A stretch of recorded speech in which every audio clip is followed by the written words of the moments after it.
Good morning dear students. Dear students, last lecture का हम बाद में डिस्कस करेंगे। सबसे पहले rate law, rate expression, rate constant, ये एग्जाम पॉइंट ऑफ व्यू से बहुत इंपॉर्टेंट्स हैं। रेट लॉ और रेट कांस्टेंट और रेट एक्सप्रेशन एक्चुअली में है क्या, और हमने रेट ऑफ रिएक्शन तो पढ़ लिया, बट अभी इनका यूज क्या है। तो सबसे पहले आप रेट लॉ देखिए क्या होता है। The representation of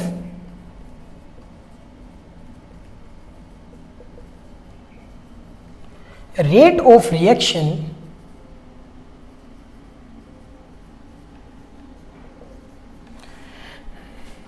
in terms of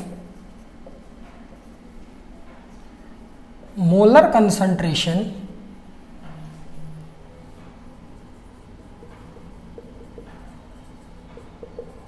of reactant in a equation is called rate law. Definition तो सर सिंपल सी है, याद कर लें, कोई दिक्कत नहीं है। रेट ऑफ रिएक्शन हमें कंसंट्रेशन के टर्म में लिखने हैं, वो भी रिएक्टेंट के, उसको हम रेट लॉ बोलते हैं। The representation of rate of reaction in terms of molar concentration of reactant in A equation is called rate law. कोई बहुत बड़ी हार्ड चीज नहीं है। द रिप्रेजेंटेशन ऑफ, सबसे पहले रिप्रेजेंट करना है किसको, मोलर कंसंट्रेशन को, रिएक्टेंट की, इज कॉल्ड रेट लॉ। अब एक आप रिएक्शन लेके चलिए, इसको हम रिप्रेजेंट कैसे करते हैं। For a journal reaction AA plus BB and change into, ये एक जर्नल रिएक्शन है कोई भी, ये स्टोइकियोमेट्रिक कोफिशिएंट है, ये प्रोडक्ट है आपके पास, ये रिएक्टेंट है। तो रेट लॉ हम कैसे लिखते हैं। रेट इज इक्वल टू, देखना dear students, concentration of A, concentration of B, molar concentration हो गई। अब जो ये उसके स्टोइकियोमेट्रिक कोफिशिएंट हैं, इनकी जगह मैं एनसीईआरटी की तरह X और Y लिखता हूं। अब X और Y के लिए भी एक बात देखो dear students, X and Y में और may not be equal to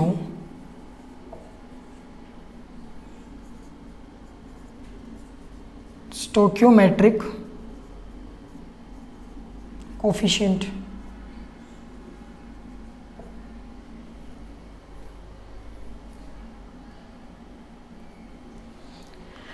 भाई ये x और जो y है, ये इसके इक्वल हो भी सकते हैं और नहीं भी हो सकते।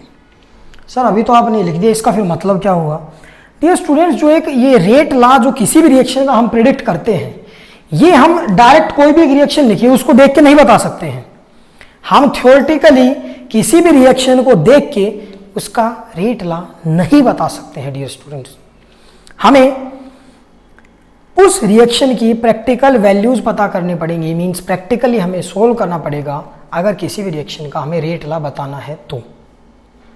डियर स्टूडेंट्स, हम डायरेक्टली किसी भी रिएक्शन को देख के उसका रेट लॉ प्रेडिक्ट नहीं कर सकते हैं, ठीक है। अब जो किसी भी रिएक्शन के लिए मैंने ये बता दिया, सपोज करो मेरे पास एक एनसीईआरटी में जो रिएक्शन है उसका मैं बताऊंगा आपको। सबसे पहले डिफरेंशियल रेट इक्वेशन भी देख लीजिए आप। डिफरेंशियल रेट इक्वेशन किसकी इक्वल होती है, सेम यही, minus dr/dt is equal to, यहां ये डायरेक्टली प्रोपोर्शनल आएगा डियर स्टूडेंट, ये किसके इक्वल होती है, k, जो मैंने कांस्टेंट यहां से हटाया है इस साइन को, a की पावर x और b की पावर y। ये जो इसमें टर्म है इसको हम बोलते हैं रेट कांस्टेंट।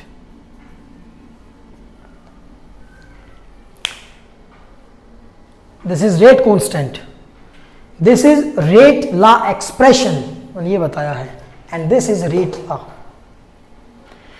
अब रेट लॉ की एक और डेफिनेशन मिलेगी आपको कहीं कहीं given, the power raise to the reactant molar concentration which may or may not equal to the stoichiometric coefficient of a balanced chemical reaction, ये भी आपको मिल सकता है, बट आप ये भी लिखिए, ये ठीक है।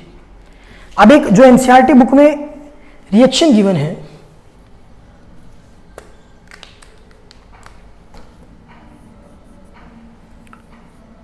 NO plus O2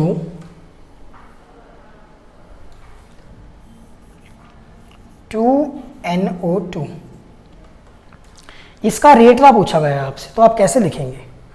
rate is equal to, भाई रिएक्टेंट की आपको मोलर कंसंट्रेशन लिखनी है, तो मैं लिखता हूं K इंटू NO और दूसरा रिएक्टेंट O2, ठीक है डियर स्टूडेंट्स, और इसकी पावर मैं रेज 2 कर देता हूं और इसकी पावर कुछ नहीं है तो 1 है। ये हमारा इस रिएक्शन के लिए रेट ला आ गया डियर स्टूडेंट्स, ये सिर्फ इतना ही है। अभी जो एक इंपॉर्टेंट बात, बहुत ही इंपॉर्टेंट है, वो हम आपको बता देते हैं। Rate law for any reaction can not predicted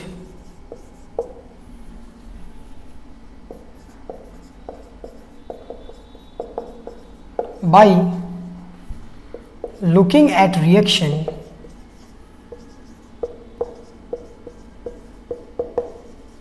means theoretically we can only tell it by practically value।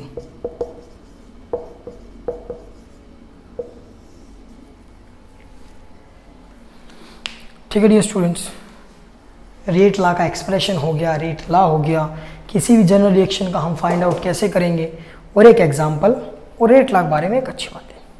Dear students, इसी के साथ हम आपका ये लेक्चर समाप्त करते हैं। धन्यवाद।